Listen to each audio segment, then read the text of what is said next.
Alors, qui est le Messie dans le texte des évangiles? Comme vous le savez, les Israélites de l'époque attendaient un Messie. Si vous regardez par exemple le texte de Luc chapitre 2 verset numéro 25, on voit qu'il y a un homme qui s'appelle Siméon qui attendait la consolation d'Israël. La même chose par rapport au texte de Luc chapitre 3 verset numéro 15 dans lequel le peuple attendait le Messie. C'est ce qu'on va voir également dans le texte de Luc chapitre 24 verset numéro 21. C'est ce qu'on va voir aussi de la bouche des apôtres dans le texte de Actes des apôtres chapitre 1 verset numéro 6. Et puis on voit qu'il y a une délégation qui a été envoyée par les autorités juives dans le texte de Jean chapitre 1 verset numéro 19 jusqu'à 25. Ça veut dire qu'il y avait une véritable attente messianique parce qu'en fait à l'époque les enfants d'Israël étaient sous la domination des Romains. Et bien évidemment vous savez que c'est des gens qui ne partageaient pas le monothéisme, qui avaient des cultes païens, idolâtres et polythéistes. Et donc en fait ils sont venus donc s'imposer en terre sacrée. Ce qui va se passer, c'est que les enfants d'Israël croulent sous les dettes. Ils ont des difficultés, ils sont abattus spirituellement, moralement, religieusement, et puis aussi il y a certaines personnes qui vont justement s'adonner à certains péchés, etc. Et Jésus, que la paix divine soit sur lui, est conscient de cette chose-là. Donc Jésus, il va venir avec un message pour les délivrer. C'est ce qu'il va dire dans le texte de Jean chapitre 8, verset numéro 32, quand il dit « Vous connaîtrez la vérité, et la vérité vous affranchira ». Parce que dans le texte de Jean chapitre 8, verset numéro 36, il dit que celui qui s'adonne au péché est esclave du péché. Et il sait pertinemment qu'il n'y aura pas la libération de la terre de la promesse tant que les enfants d'Israël ne reviendront pas vers l'adoration du Dieu véritable. D'accord? Et par rapport à ça, Jésus, que la paix divine soit sur lui, en fait, il a accroché le cœur des Israélites vers le véritable Dieu. Jésus n'a jamais dit qu'il était divin, ça n'existe pas. La position chrétienne qui fait de Jésus une divinité, ça n'existe pas. Jésus, que la paix divine soit sur lui, ne s'est jamais présenté en tant que tel, il a toujours dit le contraire. Vous voyez par exemple des textes, si on prend par exemple Jean chapitre 5 verset 30, Jésus dit « Je ne peux rien faire de moi-même ». Il y a des renvois dans le texte de Jean chapitre 5 verset 19, également dans le texte de Jean chapitre 8 verset numéro 28. Jésus, que la paix divine soit sur lui, a toujours appelé à l'adoration de la divinité des enfants d'Israël, dans le texte de Jean, chapitre 17, verset numéro 3. « Or, la vie éternelle consiste pour eux à te connaître toi, le seul véritable Dieu, et Jésus que tu as envoyé. » Et Jésus-Christ que tu as envoyé. La même chose dans le texte de Matthieu, chapitre 4, verset numéro 10, d'accord, passage dans lequel il va citer le Deutéronome, chapitre 6, verset numéro 13. Il va aussi répéter donc le schéma dans le texte de Marc, chapitre 12, verset numéro 29, en référence au texte de Deutéronome, chapitre 6, verset numéro 4. Jésus, que la paix divine soit sur lui, a dit que lui, il était faible, dans le texte de Jean, chapitre 5, verset 30, comme ce qu'on a vu auparavant, alors qu'il dit bien que pour l'Éternel, toute chose est possible. Dans le texte de Marc, chapitre 10, verset numéro 37. Il considère que l'Éternel est le seul et unique véritable créateur, dans le texte de Jean, chapitre 19, verset numéro 4, d'accord, qui fait référence au texte de Genèse, chapitre 1 et 2. Et donc, lui, en fait, donc, il appelle, n'est-ce pas, d'accord, donc il va appeler les gens à revenir vers l'adoration de cette divinité. Bien évidemment, Jésus, que la paix divine soit sur lui, va dire que l'Éternel, c'est son Père, mais dans le sens israélite, d'accord? Ce qu'on va voir dans le texte de Jean, chapitre 20, verset numéro 17, eh ben, c'est quelque chose qu'on va comprendre dans le texte de Malachi, chapitre 2, verset numéro 10. N'avons-nous pas un seul et même Père Israël? N'est-ce pas le même Dieu qui nous a créés? Et c'est ce que Jésus, il dit dans le texte de Matthieu, chapitre 11, verset numéro 25, « Je te loue, Père, Seigneur du ciel et de la terre. » Parce qu'on sait très bien que le terme de fils a été utilisé très fréquemment dans le texte des anciens, n'est-ce pas, notamment dans la Torah, pour ne pas citer le texte de Genèse, chapitre 6, verset numéro 2, pour ne pas citer le texte de Exode, chapitre 4, verset numéro 22, 1 Chronique 22, 10, etc., etc. Donc ça veut dire que Jésus, que la paix divine soit sur lui, ne s'est jamais montré, ça veut dire que Jésus ne s'est jamais présenté comme étant une divinité. Jésus non plus n'a pas prêché la Trinité. Le passage que les chrétiens aiment utiliser dans le texte de Matthieu chapitre 28 verset numéro 19, aller dans toutes les nations, d'accord, donc toutes les nations, c'est là où les juifs étaient éparpillés et exilés. C'est des choses qu'on voit dans le texte de Jean chapitre 7 verset numéro 35 ou encore dans le texte de Acte 2 chapitre 5 jusqu'au verset numéro 10. Donc il dit donc allez dans toutes les nations, faites des disciples et baptisez-les au nom du Père, du Fils et du Saint-Esprit. La première chose, c'est que Jésus n'a jamais parlé de Trinité. Et ça, justement, c'est un texte justement qui a été soumis à des discussions, etc., puisqu'il y a certains parmi les critiques textuelles qui considèrent que c'est un texte qui est inauthentique. Par rapport aux apôtres, les apôtres n'ont jamais enseigné la Trinité et les apôtres n'ont jamais prêché au nom de la Trinité. Si vous regardez Actes des apôtres, chapitre 2, verset 38, Actes des apôtres 8, 16, Actes des apôtres 9, 18, Actes des apôtres 10, 48, aucun disciple de Jésus qui a baptisé au nom de la Trinité. Au contraire, on va voir que Pierre, qui est donc l'apôtre phare de Jésus, que la paix divine soit sur lui, donc Pierre a qualifié Jésus comme étant le serviteur de l'Éternel dans le texte de Actes des apôtres, chapitre 3, versets numéro 13 et 26,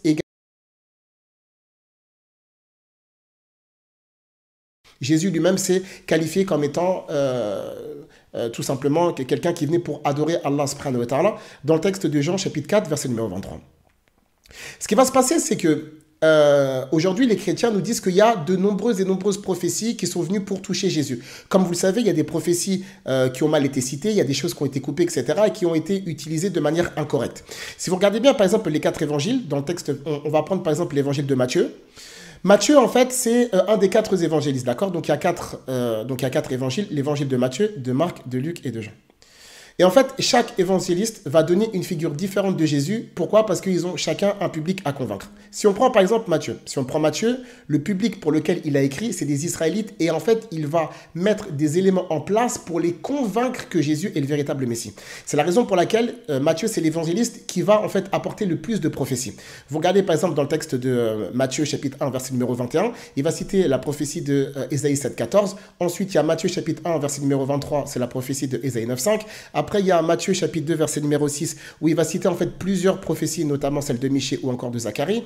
Après, il y a le texte de Matthieu chapitre 2, verset numéro 15, c'est la prophétie de Osée 11. Il y a la prophétie de... ensuite, il y a Matthieu chapitre 2, verset numéro 17, c'est la prophétie de... Jérémie, chapitre 31, verset numéro 15. Après, il y a la prophétie de Jérémie... Et puis ensuite, il y a Matthieu 2, 23, qui est une prophétie qui a été... qui pose problème sur, on va dire, sur certains aspects. Il y a le texte de Matthieu chapitre 3, verset numéro 3, qui fait référence à Ésaïe 43. Après, il y a le passage de Matthieu chapitre 4, verset numéro 10. Il y a aussi le passage de Matthieu chapitre 8, verset numéro 17 et 18, c'est la prophétie d'Ésaïe 53. Après, il y a le texte de Matthieu chapitre 12, verset numéro 12, enfin, Matthieu 12, verset 17, 18, comme ça, c'est la prophétie d'Ésaïe 42 de mémoire. Après, il y a aussi d'autres prophéties qui ont été citées pour prouver que Jésus, que la paix divine soit sur lui, est le véritable Messie promis pour les enfants d'Israël. Donc toutes ces prophéties qu'on a citées, en fait, c'est parce que Matthieu, ce qu'il veut, c'est prouver aux Israélites que Jésus est le véritable Messie. C'est pour ça, même si vous regardez en fait on va dire la construction de son évangile, en fait, il reprend, en fait, si vous voulez, l'histoire des enfants d'Israël. Ça veut dire que dans le texte de Matthieu 2, il va reprendre, on va dire, la fuite en Égypte, d'accord, pour Jésus, que la paix divine soit sur lui. Et puis après, le fait que Jésus, il a passé le Jourdain un petit peu et tout, comme les enfants d'Israël, ont passé la mer. Et puis ensuite, après, il y a le discours de la montagne dans Matthieu chapitre 5 verset numéro 6 et 7, ça ressemble un petit peu au don de la Torah sur le mont Sinaï. En fait, même dans sa structure de la vie de Jésus, que la paix divine soit sur lui, il y a plusieurs similitudes avec l'histoire des enfants d'Israël. La figure messianique dans Marc, elle est différente. On voit un Messie qui est un petit peu énigmatique. D'accord, Jésus ne dit pas vraiment qu'il est le Messie, il le dit sans le dire, c'est un petit peu particulier. Par exemple, il y a le texte de Marc chapitre 5. Dans Luc, dans l'évangile de Luc, c'est encore un autre problème, puisque là, Luc, qui est le médecin de Paul, d'après certains, lui, en fait, il va venir avec une ouverture aux nations. Donc, il y a certaines choses qu'il ne va pas dire. Par exemple, il y a des passages qui sont plutôt durs par rapport aux non-juifs qui ne vont pas être cités, mais qui sont cités dans Matthieu, pour ne pas citer Matthieu chapitre 10, verset numéro 5 à 7, pour ne pas citer également Matthieu chapitre 15, verset 24 et verset numéro 26, ou bien encore Matthieu chapitre 7, verset numéro 6. C'est des passages que Luc, en fait, ne va pas les utiliser, parce que lui, il est là pour une ouverture pour les païens. C'est pour ça, par exemple, qu'il va faire aller Jésus, que la paix divine soit sur lui, dans la zone de la Samarie, chose que Jésus avait interdite dans le texte de Matthieu, parenthèse refermée. Et donc après on a Jean. Et en fait dans Jean, Jésus, que la paix divine soit sur lui, qui était attendu par le peuple, dans le texte de Matthieu dans le texte de Jean 6, Jésus donc va dire qu'il est ouvertement le Messie dans le texte de Jean chapitre 4 verset numéro 26, également dans le texte de Jean chapitre 8. Maintenant, ce qui va se passer, c'est que quelle est la mission de Jésus, que la paix divine soit sur lui? Jésus n'a jamais dit qu'il est venu pour mourir. Bien évidemment, il y a des textes qui lui font dire cette chose-là, dans le texte de Matthieu chapitre 16, 17, 20, 26, 26 avec beaucoup de mauvaises interprétations et d'interprétations du côté chrétien. Le texte de Marc chapitre 8, 9 et aussi d'autres passages. Dans le texte de Luc chapitre 9 et verset numéro 18, chose qui n'existe pas dans le texte de Jean, pour ne pas citer Jean chapitre 12, verset 27 par exemple. Il y a peut-être des juifs qui vont considérer que Jésus vient pour abolir la Torah. C'est faux. Dans le texte de Matthieu, chapitre 5, verset numéro 17, « Ne croyez pas que je suis venu pour abolir la Torah ou les prophètes. Je suis venu non pour abolir, mais pour accomplir. » Donc Jésus n'est jamais venu pour abolir la Torah. Jésus va faire appliquer la Torah, dans le texte de Luc, chapitre 18, et Jésus va même justement menacer justement ceux qui n'appliquent pas la Torah en les considérant comme des gens, n'est-ce pas, qui sont en fait loin de lui et qu'il ne va pas considérer comme étant des gens de sa communauté. Dans le texte de Matthieu, chapitre 7, verset numéro 23. Donc Jésus, que la paix divine soit sur lui, il vient pour que la Torah soit appliquée.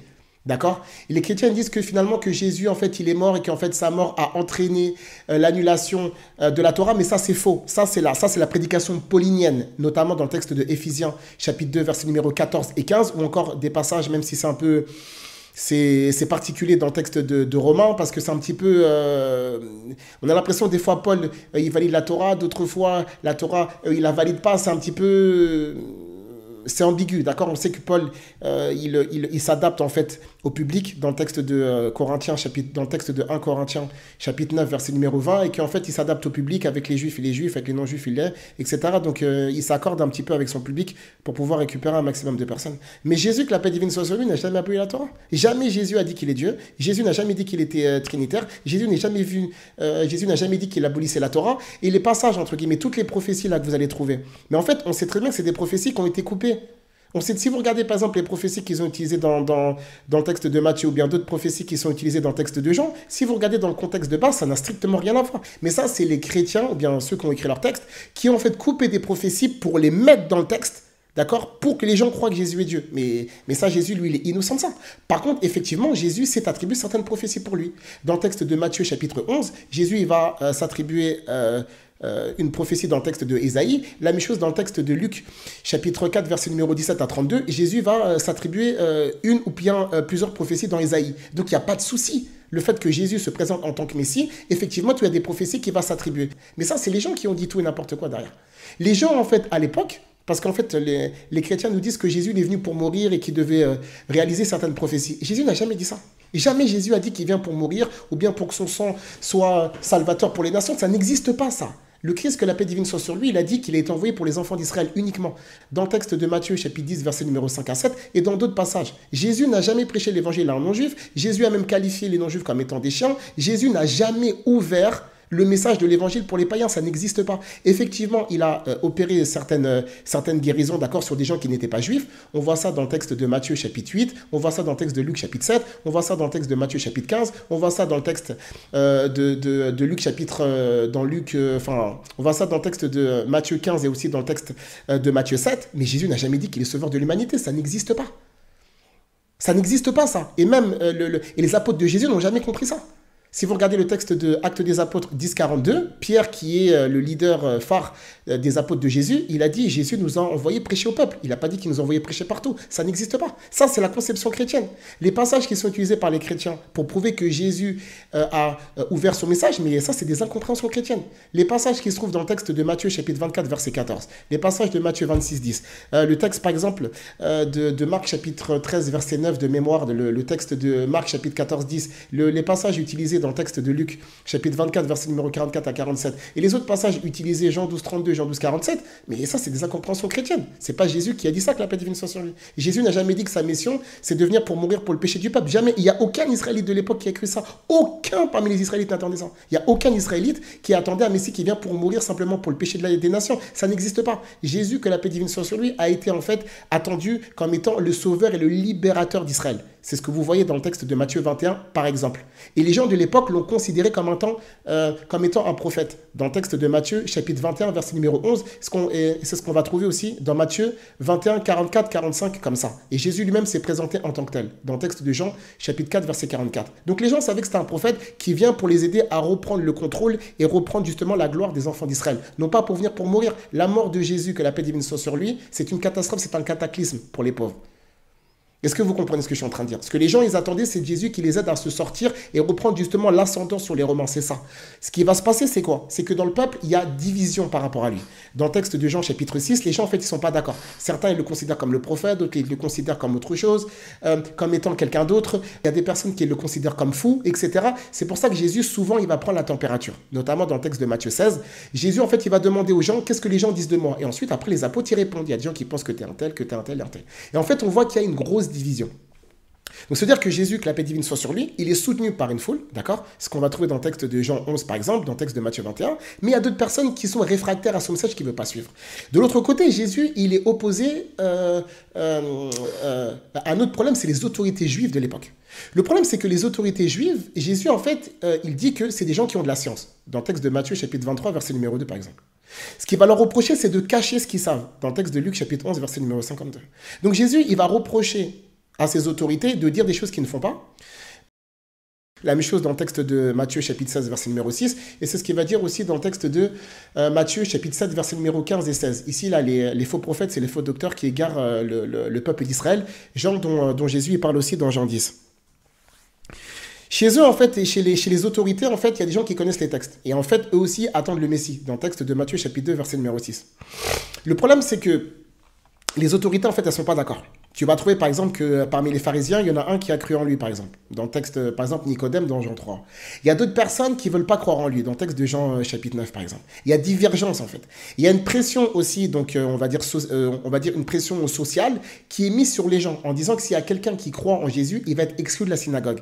Dans le texte de Jean chapitre 9, verset numéro 22. Donc, en fait, les gens, ils ne sont pas d'accord par rapport à Jésus, que la paix divine soit sur lui. Il y a des gens qui veulent se débarrasser de lui, dans le texte de Matthieu 21. Dans le texte de Matthieu 26 aussi, ils veulent se débarrasser de lui. Pourquoi?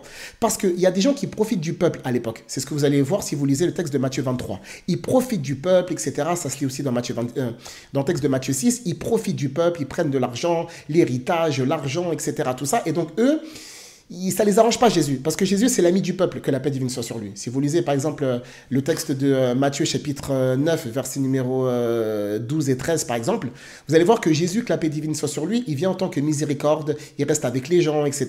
Jésus, c'est l'ami du peuple. C'est ce qu'on voit aussi dans le texte de Luc, chapitre 19. Jésus, c'est l'ami du peuple, il est avec les pauvres, etc. Il mange avec eux, etc. Il se mélange avec eux, d'accord? Il n'est pas du tout élitiste, que la paix divine soit sur lui. Mais en fait, il va les déranger. Et en fait, à un moment donné, il y a trop de gens qui le suivent. Les gens, ils l'acclament, ils l'ovationnent, ils l'aiment, etc. Tout ça, si vous lisez Matthieu 21 et le texte de Jean 11. Et à un moment donné, les autorités juives, certaines parmi eux, commencent à craindre, en fait, une révolte. Ils commencent à craindre un soulèvement populaire et que les gens, ils commencent à vouloir affronter l'Empire romain et ils se disent, on n'est pas de taille pour lutter contre eux. Et si on n'est pas de taille pour lutter contre eux, qu'est-ce qui va se passer? La révolution va se faire mater et ensuite on va perdre notre ville, on va perdre le temple, on va perdre la nation, etc. Tout ça, et donc on n'a rien à y gagner. Donc en fait, si tu veux, tu as les gens qui croient pas en lui pour des intérêts mondains, pécuniaires, budgétaires, et tu as d'autres personnes qui veulent protéger la nation, se dire, on n'est pas de taille contre l'Empire romain. Donc Jésus, c'est un problème parce que Jésus, en fait, il donne de la force aux gens. Si vous regardez Matthieu 5, par exemple, par 9 fois, il dit heureux, heureux, heureux, heureux. Jésus galvanise les gens, il les motive, il les stimule, il leur donne l'amour d'Allah subhanahu wa ta'ala, etc. Tout ça, il les détache de la terre, etc. Et en fait, il stabilise leur cœur par la permission d'Allah et il leur dit de revenir repentants. Et là, maintenant, les gens commencent à reprendre espoir. C'est-à-dire les gens commencent à reprendre du courage, etc. Et ce qui est craint par les autorités juives, c'est la révolution populaire. Et là, il faut agir. C'est ce que vous lirez aisément dans le texte de Jean, chapitre 11, verset 50 jusqu'à 53. Alors maintenant, qu'est-ce qu'il leur reste à faire? Débattre avec Jésus publiquement, c'est impossible. Jésus, c'est le Messie, dans le texte de Jean, chapitre 4, verset numéro 26. Les gens le considèrent comme un prophète, dans le texte de Matthieu 21, 11. Et lorsqu'il parle, en fait, et tout, c'est la révélation. Vous allez lire ça, par exemple, dans le texte de Jean, chapitre 14, verset numéro 24.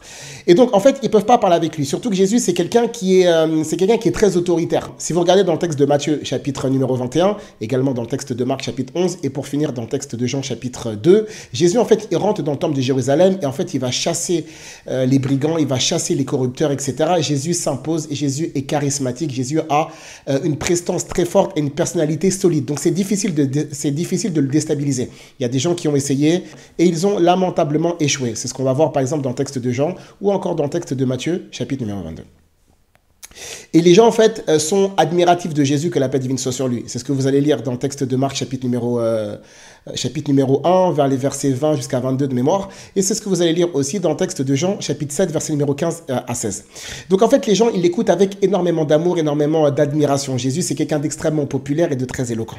Et puis, en fait, comme il y a justement ce soutien populaire de la masse, et les gens, les autorités donc, qui sont opposées à Jésus, en fait, ils ont peur de venir en fait le prendre et s'emparer de lui en présence de la foule parce qu'ils ont peur justement des représailles, justement du chaos, du tumulte qui peut être provoqué dans la foule. C'est ce que vous allez lire à la fin de Matthieu, chapitre numéro 21, les versets 45-46, comme ça. Donc là, en fait, ce qui va se passer, c'est que ils peuvent pas en fait débattre avec lui directement, ils peuvent pas se saisir de lui en présence de la foule. Qu'est-ce qu'il leur reste à faire? En fait, ils vont essayer justement de faire un complot contre lui pour pouvoir s'emparer de lui, loin de la foule et loin du regard de ses partisans. Donc Jésus, que la paix divine soit sur lui, dans le texte biblique, il a 12 apôtres. Les listes sont nominativement citées dans le texte de Matthieu chapitre 10, verset numéro 2 à 5, également dans le texte de Marc chapitre numéro 3, verset 12 à 16 comme ça, et aussi dans le texte de Luc chapitre numéro 6 de mémoire. Après, il y a une quatrième liste qui va être donné dans le texte de Matthieu, dans le texte de Actes des Apôtres, chapitre 1, verset numéro 11, après la mort de Judas, qui est remplacé par Matthias. Parenthèse refermée. Donc Jésus, il a 12 apôtres. Parmi les 12 apôtres, il y en a un qui, selon le texte biblique, va le trahir. Il s'agit de Judas, que Jésus a qualifié de diable dans le texte de Jean, chapitre 6, verset 70. Donc lui, en fait, il va coopérer avec les autorités romaines qui vont le corrompre en échange de 30 pièces d'argent et en salaire contre lequel il va donc vendre le Messie, que la paix divine soit sur lui. Bien évidemment, nous, on n'est pas d'accord avec ça en tant que musulmans. L'islam ne reconnaît pas la mort par crucifixion de Jésus, que la paix divine soit sur lui, d'après la sourate 3, verset 55 et la sourate 4, verset 157-158. Donc ensuite, ce qui va se passer, c'est que ensuite après la suite et tout, vous la connaissez, c'est pas forcément le sujet de la vidéo ici. Donc en fait, ce qui va se passer, c'est que Jésus, que la paix divine soit sur lui, il va donner une prophétie qui est très importante, d'accord? C'est ce qu'on appelle la parabole des vignerons. Comme vous le savez, Jésus, que la paix divine soit sur lui, est envoyé dans un monde très très simple, modeste, d'accord? C'est des gens qui sont pêcheurs, des gens qui sont agriculteurs, paysans, des gens qui essayent de gagner leur pain comme ils le peuvent. Et donc, en fait, Jésus, il va les exhorter par le biais de paraboles, d'exemples, de métaphores, etc. Tout ça. C'est ce qu'on va voir, par exemple, dans plusieurs passages. Par exemple, Jésus va donner la parabole... Jésus donne la parabole de l'ivraie, la parabole des noces, la parabole de la pêche, la parabole du semeur, plusieurs paraboles. Et justement, parmi les célèbres paraboles, eh bien, on a la parabole des vignerons, qu'on va retrouver dans le texte de Matthieu, chapitre numéro 21, également dans le texte de Marc, chapitre numéro 12, et pour finir, dans le texte de Luc, chapitre numéro 20. Dans la parabole des vignerons, Jésus, que la paix divine soit sur lui, va donc rappeler brièvement l'histoire des enfants d'Israël, d'accord? Et puis de toute façon, cette prophétie-là, certains disent qu'elle est tirée du texte de Ésaïe, chapitre numéro 2. Donc dans cette parabole, Jésus, que la paix divine soit sur lui, va brièvement retracer l'histoire des enfants d'Israël, l'élection, etc., tout ça, et les nombreux prophètes qui leur ont été envoyés. Donc les prophètes vont être mis à mort, comme vous le savez, tour à tour, jusqu'à ce que l'Éternel envoie Jésus, que la paix divine soit sur lui, en tant que dernière chance et en tant que opportunité ultime pour les enfants d'Israël de se sauver une dernière fois. Donc, la parabole des vignerons mentionne que Jésus donc, est mis à mort dans ce texte-là. Mais après, ça, c'est quelque chose qui s'explique simplement et ça, c'est quelque chose qu'on a déjà démontré rapidement. Ce n'est pas le sujet de la vidéo. Ce qui va se passer, c'est que suite à ça, donc Jésus, que la paix divine soit sur lui, va donc interroger les gens devant lui, et donc les gens vont reconnaître que ça y est, cette fois-ci, c'était quelque part, on va dire, la fois de trop, et donc que l'Éternel va donc se venger et sanctionner le peuple israélite. Donc Jésus, que la paix divine soit sur lui, lui va annoncer justement que le royaume Jésus donc va dire que le royaume divin va être retiré aux Israélites et ça sera transféré à une autre nation. Et donc après, ce qui va se passer, c'est que vous connaissez la suite. En l'an 70, le temple est donc détruit, etc. Ce qui marque un tournant capital dans l'histoire de l'humanité de manière générale et spécifiquement dans l'histoire du peuple juif. Et donc ça, c'est une prophétie que Jésus a donnée et qui se réalise. D'accord ? Ensuite, avec le temps, ce qui va se passer, c'est que l'image du Messie va être complètement changée, modifiée, etc. Tout ça. Et donc, il est normal, d'accord, que certains parmi les Juifs ne croient pas, on va dire, en ce Messie-là, puisque, en fait, il ne correspond absolument pas aux critères de la Torah et qu'il ne correspond absolument pas à la religion de manière générale. D'accord ? Ce qui va se passer, c'est que après l'élévation de Jésus, que la paix divine soit sur lui, il va y avoir des persécutions. D'accord, il va y avoir des persécutions. Ça va commencer, on va dire, publiquement avec le martyre d'Étienne. Ça va commencer publiquement avec la mort d'Étienne, qui n'est pas apôtre, c'est un diacre, dans le texte de Actes des Apôtres, chapitre 6, verset numéro 5. Donc Étienne va être mis à mort, d'accord? Il fait des reproches qui ne vont pas plaire aux Juifs, et donc il va être mis à mort.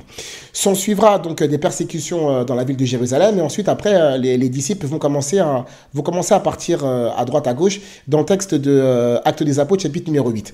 Les apôtres, eux, vont rester, d'accord ?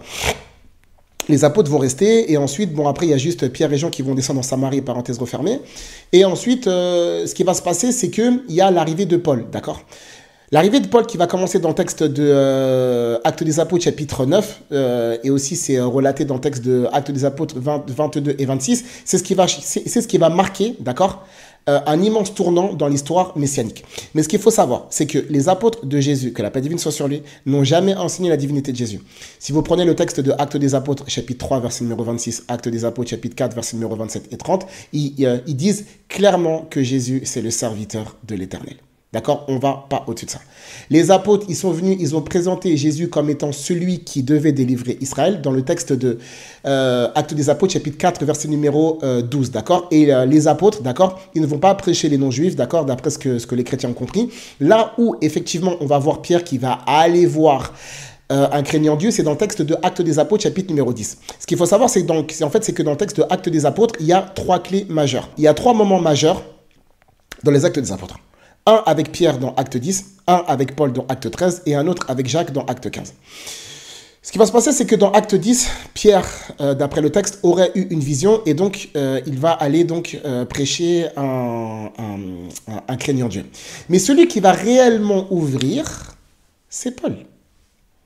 Parce que Paul, lui, en fait, il explique dans le texte de Actes des Apôtres, chapitre 22-26, où, si ma mémoire ne me trahit pas, c'est un des deux, il explique en fait que Jésus lui a dit qu'il devait aller vers les non-juifs. Et ce qui va se passer, c'est que Paul, en fait, il va commencer à les prêcher à droite, à gauche, et il a des problèmes avec les juifs, d'accord, qui des fois lui mettent un peu des bâtons dans les roues. À un moment donné, Paul, on voit qu'il est vraiment agacé, et il dit, écoutez, dans le texte de Actes des Apôtres, chapitre 13, verset numéro 43-46. Il est en fait excédé, il est vraiment,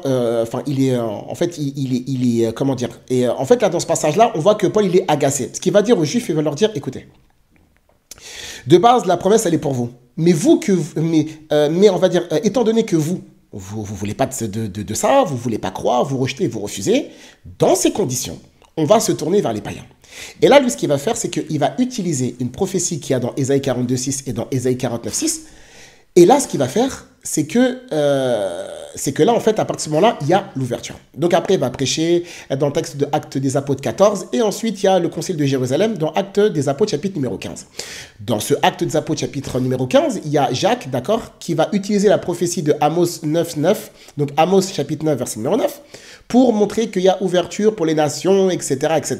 Mais le problème, c'est que ce n'est pas Jésus qui leur a dit ça. Jésus, il leur a pas dit qu'il y avait d'ouverture.